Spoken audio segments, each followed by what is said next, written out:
What's going on, everybody? It's your boy JP back again with another video, and today I have the OnePlus 13R in the Nebula Nior color. If I'm pronouncing that correctly, it's basically like a space gray there. While I got the phone flipped here, let's just do a little look around of it right quick here while I got it in my hand here. Let me cut the screen off there so I can show that off there. And hit that there. There we go. There we go. And yeah, that's a little look around the device there right quick there in the Nebula Nior. It's kind of like a space gray, essentially. It's what I kind of like to refer to it as. Everybody has been showing off the other color, like, what is it, like the Astral Trail or something like that ceramic looking color with the kind of like the little rings that go around the back of it.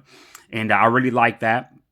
That was the one I kind of meant to get. And then, I went with the Nebula Nior without really paying attention.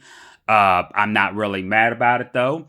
It's actually really nice. I like it a lot. I probably would have still liked the other one more, but it is what it is. Another reason why I am kind of glad I went with this one is because all of the videos, all of the reviews and such that I've seen on YouTube are of the other color. So, if anybody wants to see what the Nebula one looks like, sorry for all of the stuttering there, y'all. I was trying to get my words out. If anyone was going to YouTube looking for, what the Nebula one looks like, then, here you go. Because I don't recall even seeing any, of the Nebula one. And, I would have honestly thought it would have been the most common color. I chose that color during the pre-order thing, the $50 pre-order thing, and I think the reason why I did that, I actually did mean to do the Nebula, even though I wanted the other one. I did it because last year, if I'm not mistaken, with the 12 and 12R, there was a color for each of them that wasn't available right at launch. Red Magic also did that with the 10 Pro and the 9S Pro. This year and late last year, respectively. I just wanted to make sure that I had gotten it as quickly as possible. So I went with the color that I assumed would be, the only of the two available right at launch. A lot of phones, they'll have, one or two, a lot of phones have two colors or three colors, sometimes or four colors. There's sometimes one of those two or three or four colors isn't available right at launch, even though they showcase it. And I just didn't want to delay the shipping. So actually, correction from what I said at the very beginning, I did actually mean to do the Nebula, but I did want the other one. But again, there was no delay on that one. All of the colors were available at launch for both the 13R and the 13. I was just, playing it safe, basically, if you will. But enough about that. Let's go over the specs here really quick here. Let's see here. Let's see. It is, we're going to get right to the processor here. It is the 4nm Snapdragon 8 Gen 3 with the Adreno 750. What does that mean in English? Well, it's not like current generation flagship, but the Snapdragon 8 Gen 3 is still considered flagship specs. It is still considered flagship specs. We have tablets that are just now coming out with the Snapdragon 8 Gen 3 in 2025. Oh, sorry about that, y'all. I hit a part of the drawer here, but we still have tablets coming. We have tablets coming out with that processor, the Snapdragon 8 Gen 3. So, yeah, it's definitely still, flagship quality, even in 2025. This processor is future-proofed in its own right. It's gonna go for another 2 or 3 years, possibly 4 years, if not more than that, and still be able to do play, all of the latest games, emulators, etc. Native, however you want to say it. It's gonna be able to do any kind of productivity, any kind of video editing, that you're able to do on the screen of a phone. That is. Obviously with video editing and stuff like that, you're going to have better luck with bigger screens anyways, like a tablet. But the processor itself is not going to have an issue doing any of that. for a couple of years at least, and probably more than just a couple of years. You are not going to the benchmarks will show you that the 8 Elite is way more powerful than even the 8 Gen 3, which is crazy. And the 8 Elite is freaking awesome. But there's nothing that in the next couple of years, there's nothing that the 8 Elite there's nothing that the 8 Elite will be able to do that the 8 Gen 3 can't. So you're definitely not outdated by any means.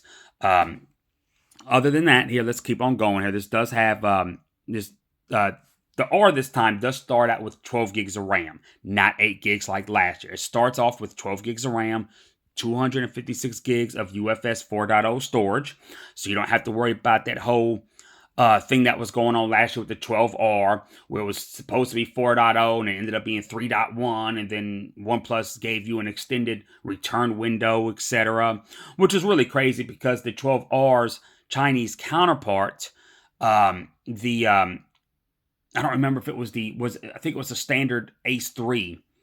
Yeah, it was. It was a standard Ace 3, the OnePlus Ace 3. Same exact specs, and it was UFS 4.0 for the 256 and above storage capacities. Of course, the 128, you already knew that you were getting 3.1 because 4.0 isn't really available for anything less than 256 gigs of storage.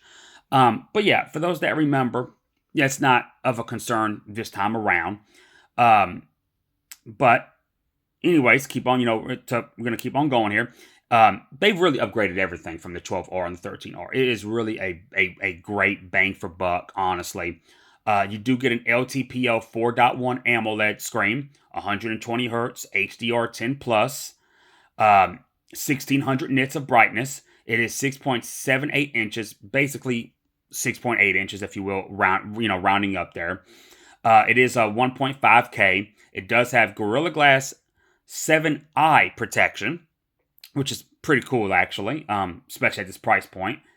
And it doesn't have, obviously, of course, you already know, it doesn't have a SD card slot.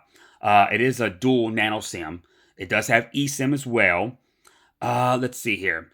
It does not have video out, so that is an advantage that the standard OnePlus 12 has with the same processor, if that's something you're interested in. Keep that in mind. But the 13R does get more. If I'm not mistaken, I could be wrong about this next one, but the 13R does get 4 years of updates. So if I'm not mistaken, that is better than what the 12 gets. And this does get Android 15 out of the box, so that doesn't count as one of those updates. It is with the Oxygen OS 15 on top, of course. Let's see here.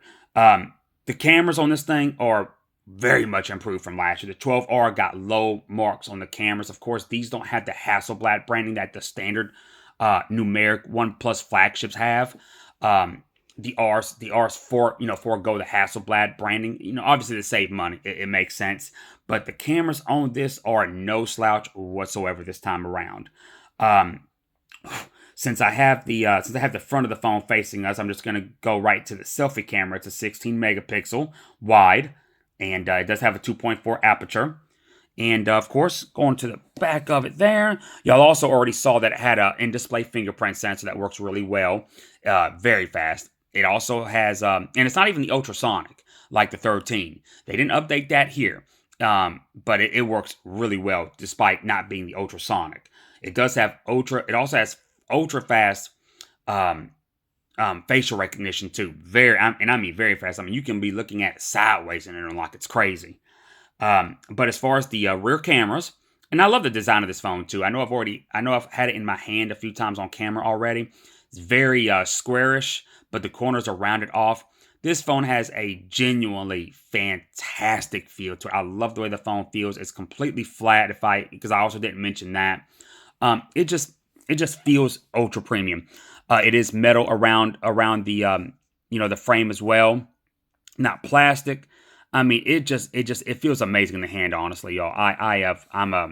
I'm a big fan of the in-hand feel there. You can see all the dang fingerprint smudges there when I have the screen off there with the always on display.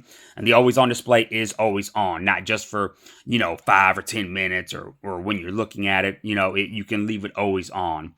But the rear cameras, you get you have you don't have to worry about any useless macro camera. In place of the macro camera, You actually have a telephoto lens, which is awesome. A lot of people are asking for that on the R's. They got it, and it works really well. It's a 50 megapixel with a 2.0 aperture. The main camera is also 50 megapixels with a 1.8 aperture, and then you also have a ultra wide 8 megapixel with a f2.2 aperture. And you have 4K at 60, 180 at 240 frames per sec, which is crazy. Yeah, that's I think that's a pretty quick roundabout there. Oh, and y'all, I missed something there. The peak brightness for the display is not 160 nits. That's it's actually that's the HBM. The peak brightness is actually 4500 nits, but 1600 is what you're gonna see. Most of the time. I guess I'll just say it like that. But VoLTE and 5G, it works on AT&T, T-Mobile. This is the US variant, so you also shouldn't have a problem getting it, using it on Metro or Cricket. It does work on Verizon. And yeah, that's really pretty much it there. Oh yeah, the charging. Oh, that's a big deal. I'm sorry, y'all. It is a 6,000 milliamp battery, and it does have I think it's 80 watt. I think it's 80 watt charging. Yeah, it is. Yeah. It's 80 watt wire charging. And yeah, it's a 6,000 milliamp battery. You do get the 80 watt in the box there. Even the US model, which is awesome. You get the red cable that you can see. No silicon case included. Yeah, that's it, y'all. I just want to do a quick video of the OnePlus 13R, and I hope y'all enjoyed this. See you on the next one. Peace out.